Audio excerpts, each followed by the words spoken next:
10 bridesmaids. Something of a rarity these days, especially 10 at once, but we'll ignore that. 5 are wise, 5 foolish. Not stupid, not unintelligent, not 2 sandwiches short of a picnic, just foolish, silly, thoughtless. Probably not even always foolish, but certainly at this moment displaying a serious lack of forethought. Did they each start out separately, so it was only much later that 5 of them had realised what they'd done?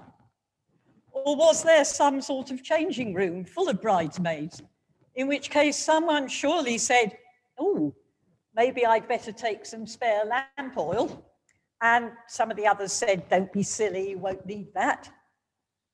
Anyway, whichever way it was, some people weren't thinking ahead. And when the problem came to light, so to speak, there was another discussion. The wise bridesmaids refused to give any oil to the others, not because they were nasty and ungenerous, but because they understood that if they had done, all the lamps would soon have gone out. At least that way, the bridegroom got some light as a welcome. I do wonder where the other bridesmaids were going to be able to buy oil at midnight, but that may be pushing the story a little bit too far.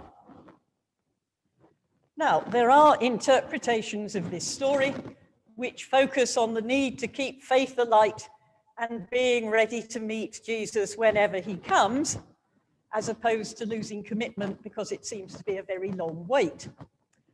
Rather similar to the story about the seed sown on stony ground or growing in good soil. But I'll leave you to work that one out for yourselves if you want to, because this time I'm going to spend a few minutes thinking about wisdom, which may seem a strange topic for Remembrance Sunday, but let's see where it goes. Now, being wise and being clever are not the same. There's a fundamental difference. Someone who's clever probably knows a lot, but they aren't necessarily wise. Knowledge can be acquired all by yourself and in isolation and simply stored up. It's useless if it's not analysed and processed.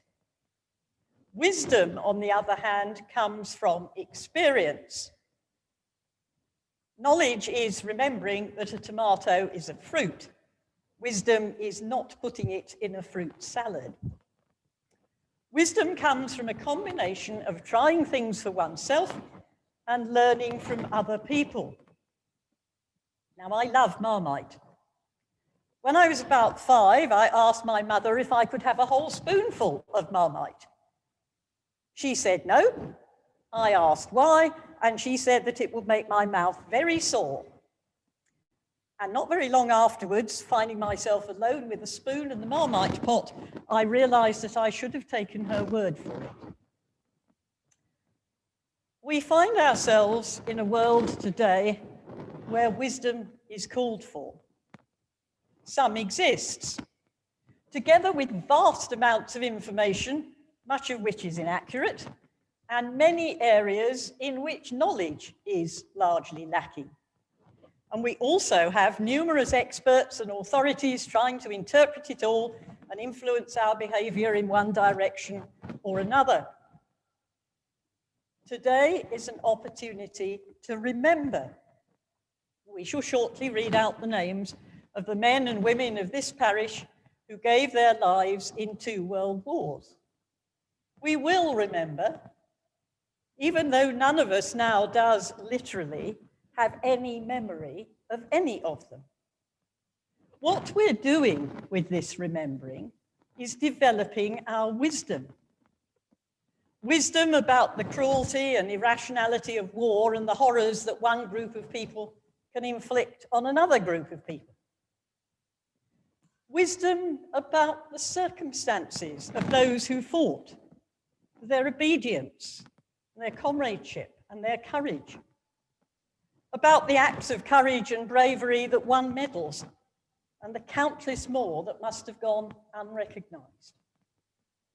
We're developing our wisdom about the sacrifice they made and the sacrifice that everyone who puts themselves at risk to serve others may also be making.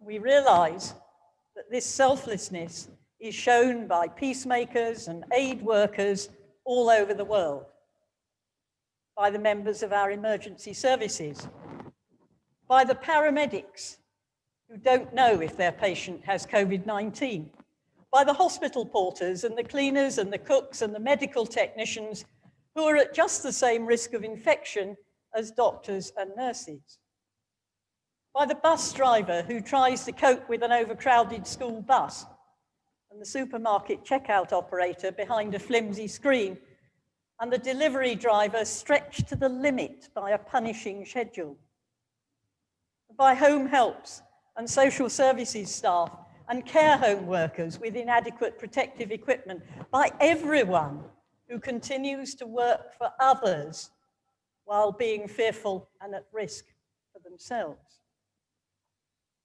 And our wisdom is growing in another way too.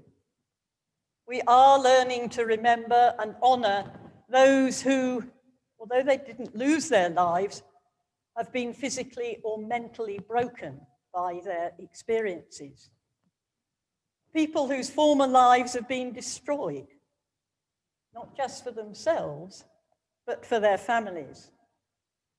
That they live on while constrained by the damage that's been done to them, needing continuing care and adjustments, giving up the what might have been, can be harder for everyone than grieving a death. Remembrance is about patriotism, service to king or queen and country. But we are wise to extend our remembrance to include everyone who has suffered and is suffering in their service to others.